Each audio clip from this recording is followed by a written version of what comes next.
Hello, my name is Glenn Andreiev. I'm a filmmaker and film historian, and today we're going to be talking about Vincent Price, how he made horror fun.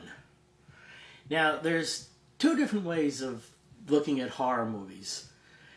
They could be very upsetting, visually very traumatic to look at, or they just could be a real entertaining, engrossing ghost story or zombie story or vampires. And a lot of people think Vincent Price was born in England. He's actually born in Missouri in 1911. In the early 1930s, he's making a name for himself on the stage. He gives Hollywood a try. His first real film appearance is in a 1938 romantic comedy called Service Deluxe. Around the same time, Universal Studios, they are reviving their horror franchise. They've re-released Dracula and Frankenstein to great success. So they figure, let's start making horror films again. So they make Son of Frankenstein, a sequel to Frankenstein. And now they want to make a sequel to The Invisible Man. The Invisible Man Returns. Now what made the 1933 Invisible Man work so well is nobody really knew what Claude Rains looked like. So, you had this disembodied, beautiful voice of the Invisible Man. And they can't really do that again because now it's 1938 and people know what Claude Rains looks like. So they want to find somebody that audiences aren't familiar with, but they have a terrific voice. Enter Vincent Price. Do you mind if I borrow your clothes, old man? It's cold. I'm a bit shaky. You don't mind, do you? Thanks. Here at the end of The Invisible Man Returns, we see, after we get treated to some terrific special effects work by John Fulton, what the Invisible Man looks like. So enter movie star Vincent Price. He'd be working at Fox Studios on such films as The House of the Seven Gables and The Song of Bernadette. And with that velvety voice, he would always play these suave villains. Laura, made in 1944 at Fox by director Otto Preminger, the film noir that would put Vincent Price on the map. Waldo, for your own good, I'm warning you to stop implying that I had anything to do with Laura's death. Very well, I'll stop implying. I'll make a direct statement. All right, you asked for it. The first cut of Laura had a scene where Vincent Price's character sings and plays the piano. Fox Studios was thinking, we're going to try to make this Price guy into the next Perry Como. But they cut the scene out and that never happened. One of his next films at Fox is just one of the great film noir masterpieces. Now when you say film noir, you think of black and white movies. But this is a color film noir in beautiful, striking Technicolor. Vincent Price plays a lawyer who's losing his fiancée, Jean Tierney, to writer Cornell Wilde. And the Vincent Price character is so better off without the Jean Tierney character because she's completely out of her mind. She's dangerous. Do you honestly believe Ellen committed suicide? Yes. Knowing her as you did and I did, you think her capable not only of committing suicide, but falsely accusing her own sister of her death? And of course, Universal brings him back for Abbott and Costello Meets Frankenstein. All relax. Now that we've seen the last of Dracula, the Wolfman and the monster, there's nobody to frighten us anymore. Oh, that's too bad. I was hoping to get in on the excitement. Who said that? Allow me to introduce myself. I'm the Invisible Man. It's 1953, and Warner Brothers wants to remake one of their early sound successes, The Mystery of the Wax Museum, which starred Lionel Atwill as a crazed wax sculptor who is actually putting wax over stolen bodies, and he's looking for more victims to turn into wax sculptures for his museum. Now, the 1933 Mystery of the Wax Museum is a real cool movie. It's a lot of fun. But Lionel Atwill plays a sort of dry character, especially here where he gives the tour of the Wax Museum. To reproduce the figures destroyed, I had to train men for years to do the work that I could no longer do. Results, you see here tonight. Now, ladies and gentlemen, here is one of the classic examples of chivalry. Sir Walter Raleigh spreading his cloak in the mud so that Queen Elizabeth might walk dry-shod. Now watch Vincent Price do the same shtick. Now, my friends, we have that jolly old gentleman known as the modern Bluebeard. Like his namesake, he killed not wisely, but too well. And did away with 8 wives. Oh, Millie! Smelling salts? Ladies, help yourself. Thank you very much. House of Wax is a tremendous success. It's Warner Brothers' biggest box office hit in the last 6 years. And just look at its premiere. Bela Lugosi with an ape. And there's Jack Warner, really happy. And Mr. and Mrs. Ronald Reagan. Not everything Vincent Price was doing in the 1950s was horror. Here he is in a great 1956 mystery, While the City Sleeps, directed by Fritz Lang. Price plays this arrogant playboy who's just inherited a newspaper empire. Price has this very devious plot. There's this serial killer loose in New York. If you're the one who cracks the story of the killer's capture, you're going to be promoted to this high-paying job. When I have them dangling on the string, when they realize that I hold their entire lives in my hands. These reporters are just cutthroat, as is the killer. Item 2. You're husky. Strong enough to have choked to death this morning a poor school teacher by the name of Laura Kelly.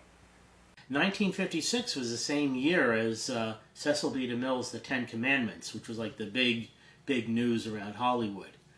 If you were an actor and you wound up in The Ten Commandments, this was like being a signer of the Declaration of Independence. This was so important. DeMille cast Vincent Price as Baca, the architect. You've seen me drive my chariot.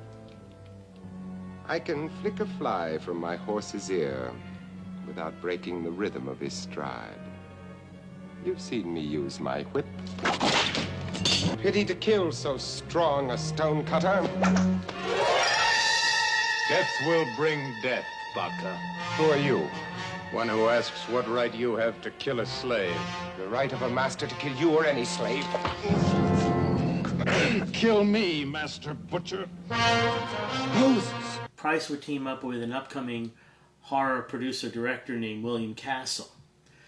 And their first film together is The House on Haunted Hill.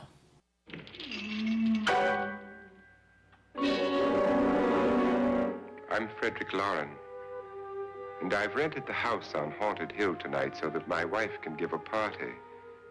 A haunted house party. She's so amusing.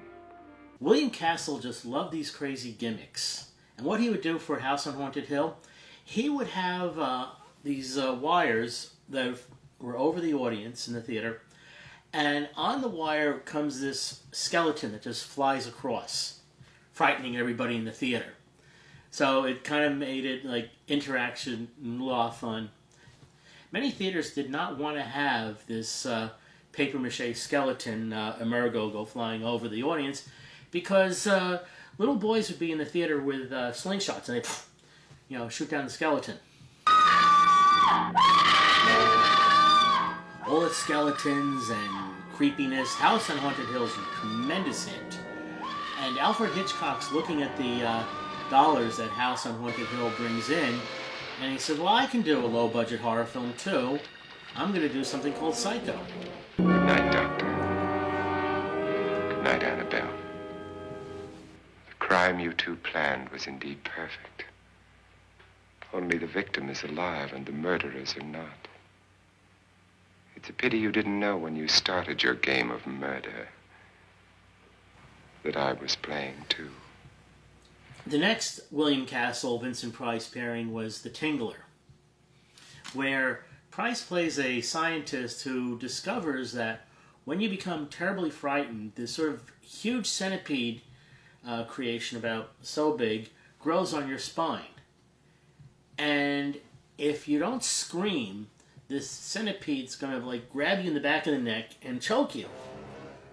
So he's able to extract a tingler, and it just looks like this huge, horrible insect, and it's crawling around, and it gets loose in a movie theater.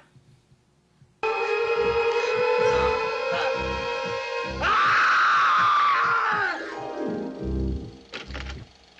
all right? Yes, sir. Where is it? Right there. For the tingler, William Castle has another gimmick. He decides that various seats in the movie theater showing the tingler is going to have this little like joy buzzer that at certain frightening moments would buzz and you would think it's the tingler and you'd jump out of your seat. This made a couple of guys like get so angry that they just tore the seat apart. Vincent Price would then work with the master of low budget, Roger Corman. Now Corman knew how to make a film that was being done for pennies and make it look very expensive. He would sometimes borrow sets from a bigger film, and he would make sure he'd get top cast members. The Pit and the Pendulum is the first film that Corman's doing based on Edgar Allan Poe stories, and Vincent Price is having so much fun with this film. They would do other Poe films, such as The Raven, starring Boris Karloff, Peter Lorre, and Jack Nicholson. Now, Jack Nicholson had nothing but high praise for his co-stars on The Raven. He loved working with Price, with Karloff, but he hated working with that Raven because that Raven pooped everywhere. I'll do something right for a change. Jack Nicholson recalled that what he really liked about working with Peter Lorre and Vincent Price is that they really loved to ad-lib their lines. They really loved to add things to it. And this annoyed Boris Karloff, who was old school actor. He just followed every word in the script.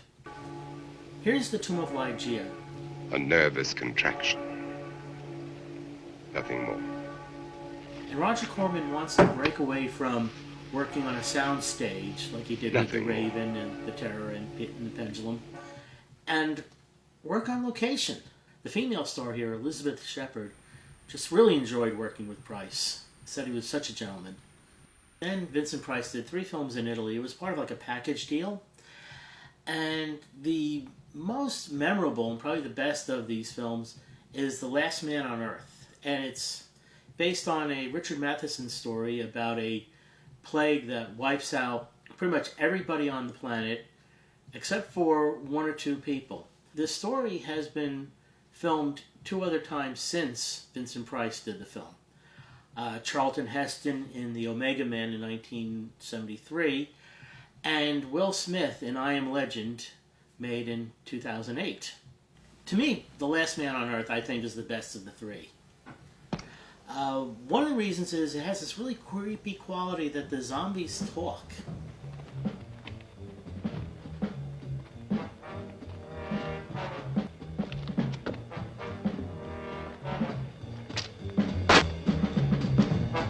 Morgan! Come out! Come out!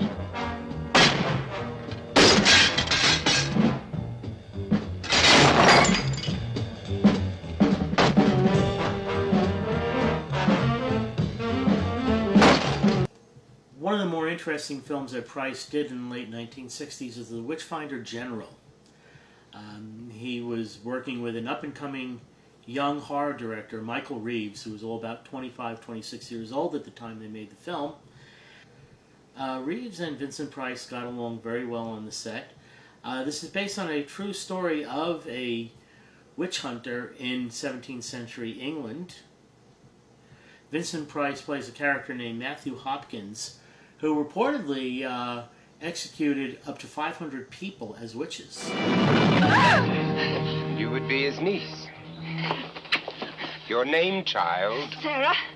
I am Matthew Hopkins, witchfinder. Being his niece, you two may be corrupted by Satan. But Michael Reeves makes it work. Unfortunately, within a year, Michael Reeves died of a drug overdose. Then comes 2 of the most dizzying, fun Vincent Price thrillers. 1971's The Abominable Dr. Phibes, and Dr. Phibes Rises Again. Will have a face like mine. Phibes is a very wealthy doctor who loses his wife to the competence of other doctors who were operating on her. The whole world thinks Phibes is dead. No, he's got this fortress somewhere underground, and he's orchestrating these wild murders to avenge his wife's death.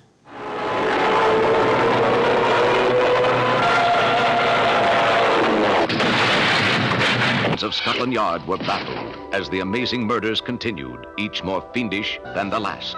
And of course, he takes time off to play around with his orchestra, all of plastic dummies. Played on his organ and by his ingenious clockwork musicians.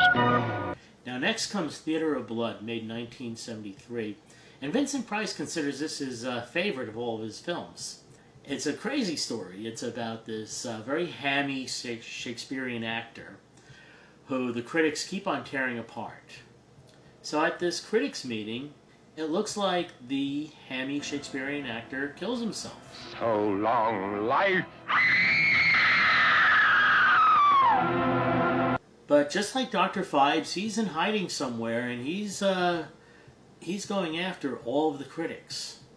The Price character does in the film is that he kills each of these critics in a manner found in Shakespeare. One critic gets a Richard III treatment. Clarence, and I would like you to try out for that part, Larding. Was drowned in a butt of wine. Look behind you, my lord.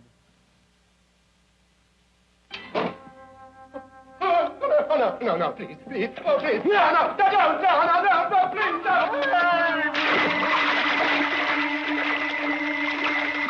I remember Theater of Blood was on The Late Show in the early 1980s. I was over at a friend's house who was a sort of Shakespeare scholar.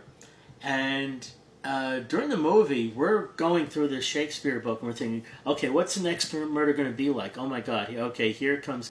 Vincent Price would continue working the 1970s into the 1980s, and around 1983 he provides his voice for Michael Jackson's music video Thriller, which kind of looks like a Vincent Price movie with zombies and everything.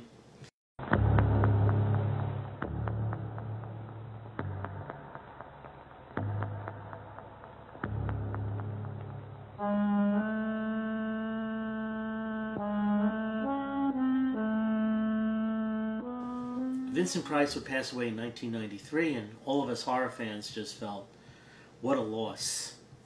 But what a gain of just decades of great horror and comedy roles by this genius. So, my name is Glenn Andreiev, and I hope you enjoyed this, and have a great day.